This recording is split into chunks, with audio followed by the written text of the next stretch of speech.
inondation yi terrain foyer bii fii booy di fubale élevage bi. waaw fan yi passé ñoom Thierno si ñu ngi dajaloo woon. waaw parce que dañ ko bëgg a nangu. dañ ko bëgg nangu. waaw. te loolu c'était au temps de Mamadou Seck. litige foncier bu yàgg la waaw. mais loolu est-ce que maire bi moo ko war a gérer. moo ko war a gérer moo war a nekk devant la scène gis nga politique bu comme par exemple bu sol veste dawal oto nekk ci biir yooyu moo jeex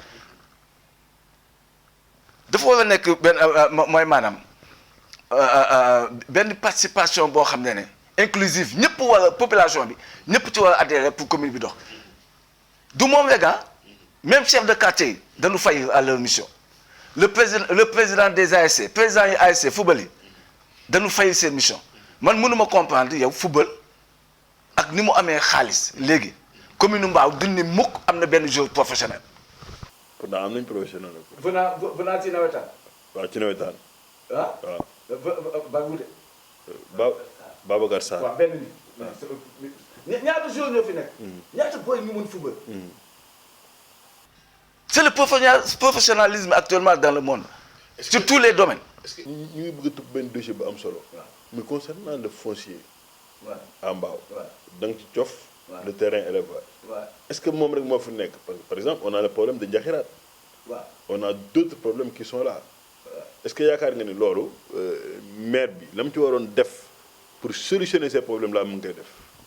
parce que man ay problème Ndiakhirate yooyu man vraiment man balaa maay régler ay terrain Ndiakhirate man suñu fii laay gérer ba pare wala ko baax la parce que étape boo ci tëb rek gis nga àdduna étape boo tëb rek da ngay forcer man li ma préoccupé fi mu nekk nii d'abord moom mooy commune Mbao li fi nekk mais xoolal foyer bi fii en face élevage gis nga nu mel et pourtant ay boy yu def taekwondo ay yooyu ñoo fa nekk ñoo xam ne heure bi war na fekk sur le plan mondial ñu leen di dégg boy yu ay bu dee football bi ay boy yoo xam ne man je dis que ne minimum ñun Mbao waroon nañu wax ne am nañu ay 20 professionnels ainsi de suite bu dee éducation jàng boy dañuy jàng ba macha allah am xam-xam mais pour nga am bourse municipale wala am leen aide bi nga xam ne moo lay permettre yow ëllëg nga tekki yóbbu say papa ak sa papa maam yi màkka duñ ko def xam nga du ñuy def dañuy jël ay nit bu mat ay 10 personnes 20 personnes yóbbu leen màkk xaalis boobu ñu yóbbu màkk duñ ko jox xale yi tekki yóbbu seen waajur yi màkk boo leen waxee loolu ñu naan ay non du maire xaalis bi jógewu ci budget maire moo ko lijjanti maire ni mu lijjantee xaalis boobu pour nit ñi dem màkk te ñi xam ne war noo dem màkk de parce que da nga yóbbu nit màkk bu ñëwee du am dépense wala muy loué wala ay yeneen ak yeneen yoo xam ne amul condition pour dem màkk yoo xaalis boobu doo ko jël jox jeunesse bi mais jeunesse Mbao moo tax man bu may see jeunesse Mbao di topp le maire wala di topp Abdou Karim Sall wala ma di mais jeunes yi mais ban genre jeune la ñu. Abdou Karim Sall lu mu def. non c'est pur. ah bon. mais la preuve forêt classée bii nga xam ne depuis ñu ngi ciy dox pour nu fexe mu jariñ waxuma la Sénégal mais monde bi puisque forêt classée patrimoine mondial la. bien sûr. bu ñu demee ba nit di am xalaatu di jël ay hectares di ko jox nit le maire de Pikine pour mu def ci ay cimetière te encore forêt bi anakat yi ña nga fa daw kese yi. même moom nee na cimetière boobu demande sociale la ndax cimetière bu Pikine dafa fees dell te amuñu lieu bu ñu ko def kon pourquoi pas la forêt classée de Mbao. mais ginnaaw Pikine cimetière ci ginnaaw boo fi def arène nationale bi mais foofu am na place 6 hectares yoo xam ne mën na fa cimetière yi Géejawaay actuellement ñoom am na temps Pikine lañ doon suule ñoom seen cimetière yi par exemple mën nañ ko def permettre di def foofu moo gën a jege Mbao te forêt classée dafa am solo parce que fii déjà ñun nooyi bi ñuy nooyi te Mbao moo wax leen de moi je dis que commune yi nekk fii ci Sénégal yëpp Mbao moo ci gën a neex am nañu géej am marigot am forêt classée lépp mais malheureusement da nga gis ay plateforme xeex géej plateforme xeex forêt classée plateforme xeex après je dis xeex rek la ni mujjee xeex rek parce que ñi leen di jiite ñoo amul vision amuñu objectif mais boo xoolee comme forêt classée boobu nga wax am benn plateforme bu judd.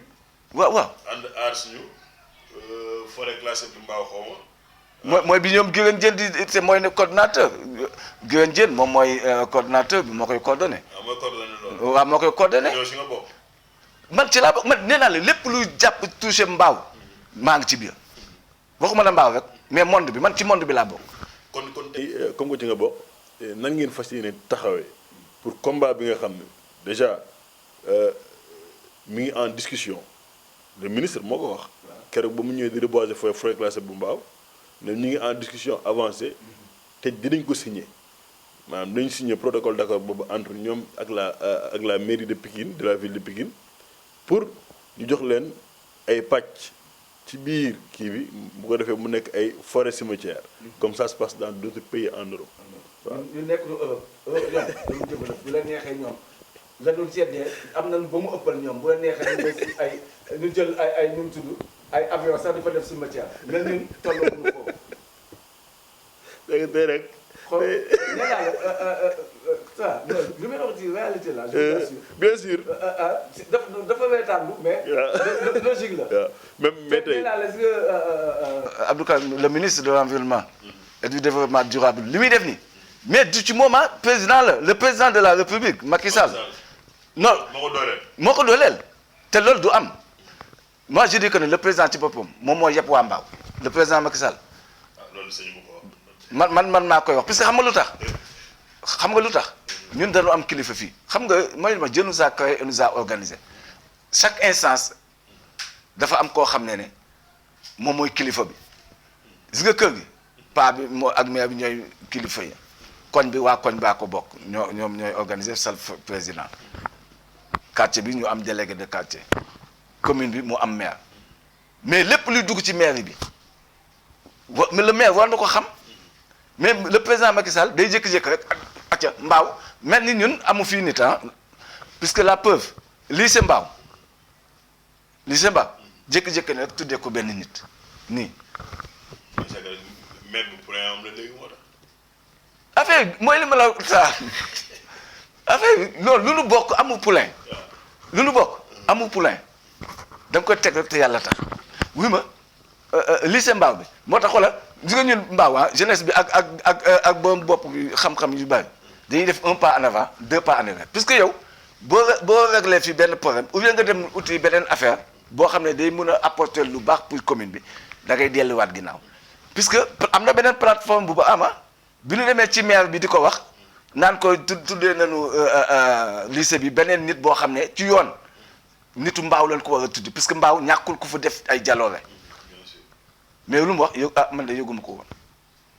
yëgu ko ça veut dire kenn bi ñu koy def kenn waxu ko woon. forêt classée bi aussi forêt classée de Mbaa bi ñu koy def nar a def lii ay cimetière tam yëgu ko te moom xoolal moom mi ngi bokk ci xeex bi sax pour loolu bañ a am. parce que moom gis naa ko mu ci xeex di ci wax. waaw yow nit ki da nga am fulla man dinañ ma jox que jékki-jékki ay bëy ak ay ginaar di fa dugg te non c'est pas possible. kon fullaay Obama dafa des. dafa des moi je n'ai rien compris. Père Gora bu ma déggee man damay jaaxle parce que àndoog Obama te fu mu toll nii yaakaar naa ne fii commune de Mbao ñun lu ñu gis boobu. waaw ñaari kuy lañ fi gis ñuy mbëkkante. waaw muy Obama. ak Abdou Karim Sall. très bien boo jëlee ñaar ñëpp xarab. waaw lan nga fiy teg. li ma fi teg. la grande coalition de la commune de Mbao. c'est la yéen. nee naa la tous les opposants de la je ne dis pas l'opposant mais ñëpp ñi nga xam ne bokk nu gis-gis ki nga xam ne mooy le maire Abdoulaye Pouye ak le ministre de l'environnement Abdou Karim Sall lan ñun ñëpp ñoo dajee léegi mouvement politique yi parti politique yi les leaders yëpp ñun ñoo daje pour jël commune bi ñu ànd nag ànd nawle et puis ma xam nga lu tax ma ne la ñoom ñaar amuñu chance defe naa jeunes yi Mbao jeune Mbao. mais kii maire la kii ministre amuñu chance. amuñu chance puisque le ministre déjà bon vraiment man day def yoo xam ne dafa damay wax ne mais kii est-ce que moom war na def lii. puis moo benn. defe naa loolu jeunesse bi duñ ko d'accord. nit di def cumul de fonction ñaari fonction nekk ministre nekk maire ak chômage bi nu mu fa bare. non est-ce que boobaa du tekki na. wóowu man leen ñoom waaye lu nekk la sax ñan ko lu nekk sañ nañ ko nekk ministre nekk maire jeunesse bi duñ ko d'accord cela veut dire fii dans la commune de Mbao amul ñu am xam-xam ñoo xam ne war na nekk maire wala kii nee naa la grande coalition de la commune de Mbao depuis après élection yi ñu dox nañ ko ba taxaw na seulement les tonneaux vides font beaucoup de bruit souvent. mais xam nga tamit foofu noonu Père Gora les tonneaux vides font beaucoup de bruit mais quand les tonneaux ne font pas de bruit. Ouais. Alors que la population a besoin de bruit pour se faire entendre. Ouais. Il y a un problème. maanaam gétt gi. waaw ñaari kuy yi fi nekk. ñu bëgg jël ñaari kuy yi ren wala génn gétt gi. est-ce que gétt gi dina amatu kuy. waaw man ñun dafa am stratégie bu ñuy liggéey. mais nous on travaille en sourdine. wala yéen ay kuy ngeen kii seen bopp. non ñun weesu nañu ay nee naa la mais oui ma man dégg naa fii keroog Malick Sarr di xalaat.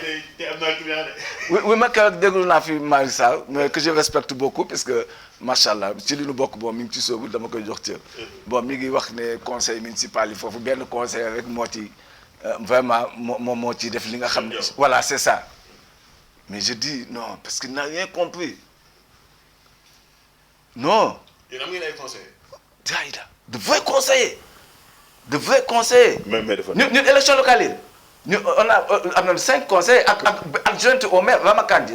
Père Gora là il y a un problème. oui parce que si vous avez 20 conseillers. pas 25 je dis. maximum 5 conseillers. waaw ngeen am 5 conseillers. waaw 5 conseillers bu fekkee ñu ngi teew. waaw ci conseil. bi nga xam ne mi nga am fële. ca maire ba. kon ñoom ils sont comptables des décisions parce que monsieur le maire dañu leen wooye wala madame la mairesse. oui ils sont comptables. oui ils sont comptables. kon 5 personnes yooyu. waaw ngeen joxe ndombal dàng ñu dem bu fekkee mënuñu fa def mënuñu dindi mënuñu yëy mënuñu yàbbi. waaw lu ñuy jëriñ. mais dañuy def ba sonn mais kenn mënul leen dara affaire bi xam nga ñoom puisque je vous assure ñoo xam ne bu ma cité seen tur puisque mais je vous assure ay conseils yoo xam man ñoom sax ñoo ma gën a poussé sax vraiment ma gën a poussé dugg ci politique xam ne jaamu yàlla la puisque ñun suñu coalition boobu falaa gën a xam ne politique donc vraiment c'est de l'art affaire intellectuelle la affaire gentleman la duñu saaga duñu xuloo duñu def leen non dañu ay bari xam-xam je vous assure. waaw nag kuy tàgg sa bopp. déedéet non man du ma fenn non mag laa xam nga man li may li ma wax booy. ne leen du ma ne maa ngi def ci lii ba pare di ci am bàkkaar c'est pas possible. dëgg la. non waaw mais comme tey boo nee parce que foofu la plupart c'est pour ne rek parce que bëri na maanaam tu fais partie de l'un des doyens de cette coalition kon tey boo nee dañoo kii dama ne foofu laa ne tey. yaa ngi tàgg say doom. non man aw ma plein de. man aw ma plein man liggéey. non man je suis très exigeant nag di nga may si. non xam nga ku xamul Père Gora xamul Père Gora. ñu bàyyi man xam naa Père Gora. am naa jaar-jaar ak moom. xam nga ñu voilà.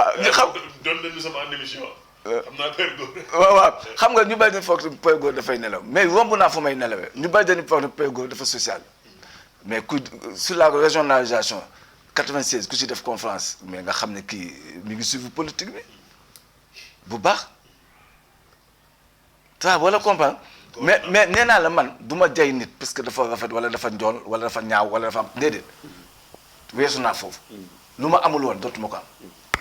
kon Père Gora fu mu toll nii yaakaar naa ne ñu ngi suñu njeexitalu émission. seen coalition bi nu mu tudd coalition jot na. coalition jot na bi nga xam ne boobu moom pour présidentielle yi. le président Sonko lañu gunge. parce que yéen gungo ñun waa TES 24 laa wax. am ngeen yaakaar Sonko doon un jour président de la République du Sénégal. non gëmmal jaw wax gumba Sonko. non bu soobee yàlla moo koy nekk. tu sais une chose kaa ma wax nee naa la man. vous êtes classé troisième lors de ces troisième wala quatrième sax.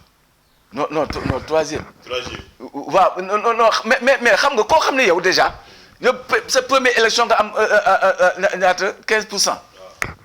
sa première élection nga am loolu te ñu bari peut-être moment boobu élection yi nu mu demee ku nekk xam na nu mu demee mais nee naa la Sonko man bi ma koy suivre boobu xaaju gu sax jógee fële.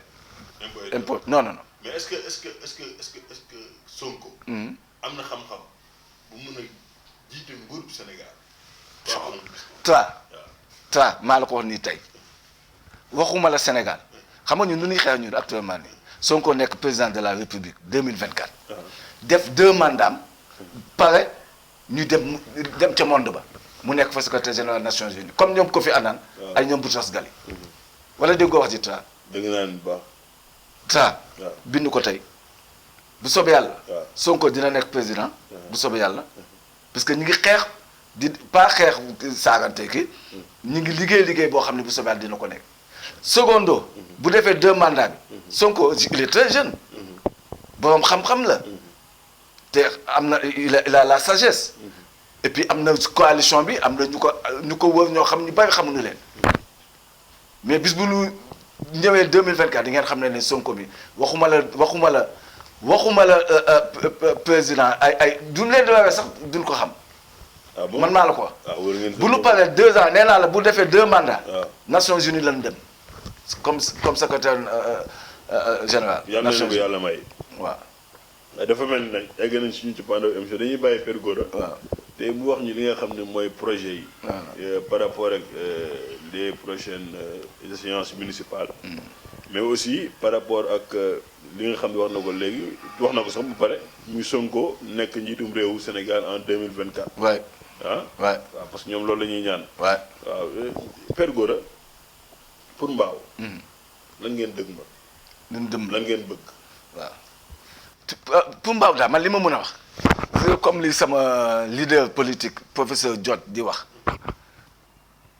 gis nga réew mënul avancer tant que amul industrie gis nga ñun suñu président Mouhamed Diot boo ko gisee fa mu nekk foofu boo gisee machine yi muy yore di ci liggéey nga xam ne bis bu ñu jëlee réew mi je vous assure Sénégal beneen Sénégal ngay gis. mais Sénégal amul industrie booy nu ñuy fu ñuy liggéey surtout ba moo fi nekkoon ay Ecotaf ay yenn société xoolal train bi nga xam ne li mu doon andi ci xaalis commerce dëkk boo dem nga gis commerce bi di dem comme il le faut léegi xoolal ñu andi nu kii nu mu tudd. terre jaxase Sénégal bi yëpp ci foo xam ne jam ñaajo xoolal Kër Mbaye Fall nu mu daggatee inondation yu ci bàyyi loolu mën na ko fi andi. moo tax ñun nous voulons une commune professionnelle jeunesse bi di liggéey ñiy def sport ñu nekk ay professionnels te c'est possible ñi nga xam ne wax naa ko sànq ne président ASC yow ñu jox la président ASC jël lu toll ni quartier mu am ay footballkat yu aay yow nga dem di jéggaani ay joueurs ça veut dire amul vision amul objectif yow doo fexe. ña ca quartier ba nga former leen ba ëllëg ñu leen di dégg ci àdduna bi les chefs de quartier da ngay chef de quartier ñu jox la délégué yaay délégué de quartier yow quartier ba anarchie ba fa am da ngay kuy tabax jël mool teg fële kuy jëf ciment teg fële ainsi de suite xam nga boo waxee ñu ni ñoom déedéet maire bi non le maire ne peut pas tout faire c'est pas possible le maire mënu def lépp si kër gi la tàmbalee koñ bi waa koñ bi nañu organiser wu. waa quartier ba ca commune bi ba ca Sénégal bi waaw en tout cas ñun de bu soobee yàlla nee na commune bi ñun ki ci nekk maire ci la grande coalition de la commune de Mbao lay jóge te àndu naw la ñuy def amul ñu fal la maire yow ngay def loola neex déedéet amul waaw. c'est important kon yéen a dégg noonu Père Gora. waaw nee na incha allah 2024. waaw Sonko. waay sera président. waay. pour les municipales ici à Mbao. la grande coalition jot na. non pas la grande coalition jot la grande coalition de la commune de Mbao. la grande coalition de la commune de Mbao dina jël raw gàddu gi. amul waay. man nag nee naa ko. waaw ñaari kuy ñoo nekk ci gétt gi. waaw. non non. ñaari kuy boo doon génne gétt si gétt gi. ndax gétt gi dina am di kuy. non Obama déjà mandaam jeex na te Obama boo andeen photo fi mu nekk wan ko ñu bari duñ ko xam. te mais oui mais yow man bu ma ñu naa bu ma la ko dégg waxuma la man la rek suñu mouvement 13/24 bu ma taw sankoon ndënd je vous assure man Abdou Karim Sall ak Obama ma gagné leen. tu sais même ba Petit Mbao Zac Mbao boo demee foofu laaj leen ñu ci bari boo waxee Père Gora xam nañ ma tu sais man étudiants yi dama leen doon jël fii di leen yóbbu tubaab jalaaw di leen génnee Mbao puisque jënu Mbao yi. non yàlla da leen a may je vous assure loolu dëgg la. da leen a may xoolal yow heure bi yow war na fekk ñu wax leneen dañuy accompagner xam nga man fi fan laa toll man fi mu nekk nii ça nous formons dañuy orienter dañuy accompagner. waaw Père Gora gërëmal. waaw gars yi may def si ñoom ak kii nag bon émission bi neexul. non j'ai eu une émission passionnante et vraiment très très très très intéressante. mais malheureusement. te bëriwul sax li may rey ci émission bi damaa rey ba. waaw te ma wax la di delloo njukkal jeunesse su ak jigéenu commune Mbao bu baax ne leen nanu muñ yàlla aji muñ gi la ànd inna Allaha ma'a saabiriina ginnaaw boo muñee yàlla mi ngi dogg ci li nu bokk ne ku ko dog ma dog la ku ko jokk ma jokk la te ñoo bokk commune bi ñoo bokk Sénégal bi ñoo bokk monde bi kon nag ci li nu bokk ñoom ñëpp nañ ci suuf en tout cas kontaan naa loolu ta man nag gis nga li ma wax ni sama gars yi ku di nga leen invité mais ñoom ay jàmbaar lañu ñoom ñëpp di nga leen invité nga xam ne ñoom non macha allah. waaw baax na parce que am na ay plateau yu am solo yu ñëw. waaw xam nga dinañ changé waat tuuti format émission bi. waaw def ko def ay plateau. très bien. ndax gars yi nee nañ léegi daal damay invité nit. di ko raay ñu wax lu ko neex. waaw c'est on va faire sous forme de plateau. voilà ndax mu neex nag mu bu ko defee nag ñun ñu lancé les élections. waaw municipales yu ñëw dañ koy commencé dañ koy lancé ak angle politique. mu neex incha allah. bu boobaa nag man doo ma gis man ci terrain bi damaa ñëw rek. pour mais man ci terrain bi laa gën a mën man sama porte-voix laa yore di show dans la vie pour nga réussir da ngay show moi je dis que ne gis nga vision objectif yooyu Sénégal am nañ ci ba mu doyal mission moom mooy sunu problème mais malheureusement émission bi dem na ba jeex waxuñu ci Covid bi waaw mais mi ngi rey nit ñi feebar baa ngi fi bari mais le gouvernement aussi li ñu waroon def seen responsabilité jëluñu ko man mënuma comprendre feebar bi di jàpp nit ñi économie bi di gën a daanu yow ngay parfalloo ñii bu leen neexee nu jëm julli ji ñii bu leen neexee duñ julli ji ñii duñu kii te yow nga ni yow yàlla jox la cër ma wax la ne politicien la yàlla jox cër bi gën a mag ci àdduna politicien. moom la dénk réew yeeg àdduna. oui politicien moo tax bu ma déggee ko wax ne je suis apolitique mais damay wus personne n'a le droit de dire que je suis apolitique personne lu nu bokk la yàlla dogu ci yow bu boobaa yaa ngi tënk sa bopp tënk say doom tënk say famille puisque doo ñin fi siw ñëpp ñin fi wax ñëpp ci lu nu bokk la nu suba yàlla suturaal leen muy sunu sëriñ su baax si sëriñ Touba Alaaji Malick Baye Niass ñoom ñëpp danoo dem soobu ci ba yàlla may leen doom jokk leen moo tax Covid bi non il faut que le président de la République jël ay responsabilités interdire manifestation yëpp kuy tere ngénte yow dañ fi bàyyi ay gàmm ki ay yeneen affaire ay màggale ki ay appel ak yooyu te ngénte c'est mooy amul bariwul nit booy ngénte ñu ramassé yow foo xam ne ay millions de personnes ña nga fa nga bàyyi leen léegi ñooñu bu ñu feebaree suñu économie la leen di fajee.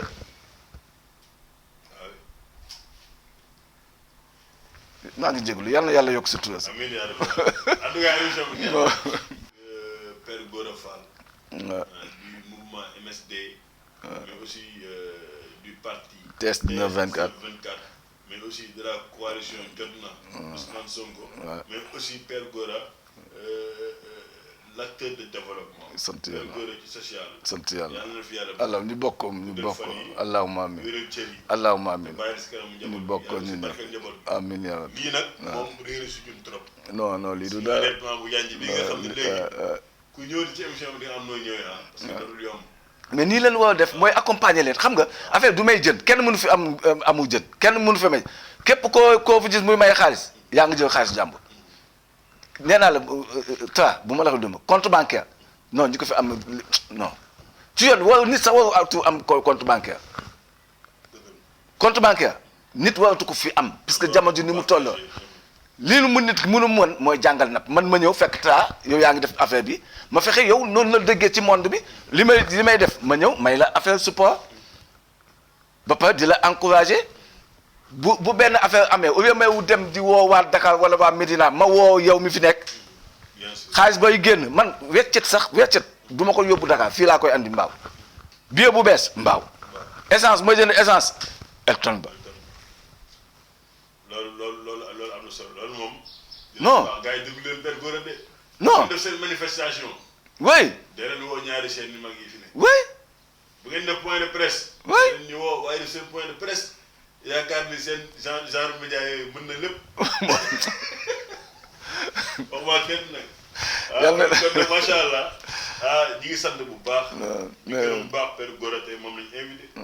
mais di jégalu mais waaw di jégalu parce que ma doog la xam nga man mooy li ma la souvent bugguma déranger kenn. parce que mu wax ne ñoom ñëpp nag samay waay la ñu wax. xam wax la benn anecdote.